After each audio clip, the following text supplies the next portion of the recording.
রহিম। আসসালামু আলাইকুম। দীর্ঘদিন অসুস্থ থাকার পর আপনাদের সামনে কথা বলতে পারার জন্য আল্লাহর কাছে শুকরিয়া আদায় করছি। আমার কারাবন্দী অবস্থায় আপনারা আমার কারামুক্তি ও রোগ মুক্তির জন্য সংগ্রাম করেছেন, দোয়া করেছেন।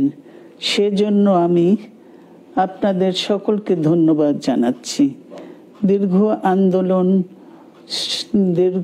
আন্দোলন সংগ্রাম ও ত্যাগের মধ্য দিয়ে আমরা ফ্যাসিবাদী অবৈধ সরকারের কাছ থেকে মুক্তি পেয়েছি।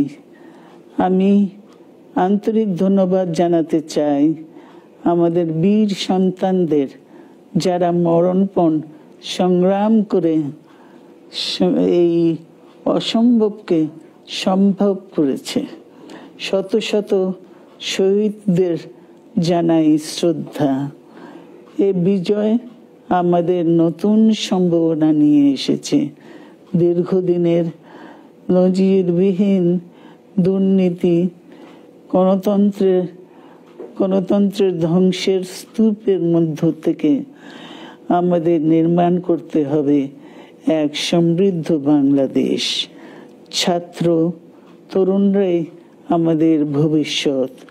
তারা তরুণরা এই যে স্বপ্ন নিয়ে বুকের রক্ত ঢেলে দিয়েছে, সেই স্বপ্ন বাস্তবায়নে করতে মেধা, যোগ্যতা, জ্ঞান ভিত্তিক গণতান্ত্রিক বাংলাদেশ গড়ে তুলতে হবে।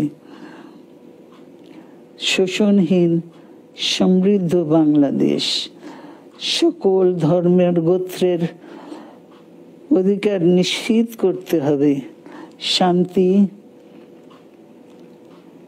প্রগতি আর সাম্যের ভিত্তিতে আধুনিক বাংলাদেশ নির্মাণে আসুন আমরা তরুণদের হাত শক্তিশালী করি। ধ্বংস নয়, প্রতিশোধ নয়, প্রতিহিংসা নয়, ভালোবাসা, শান্তি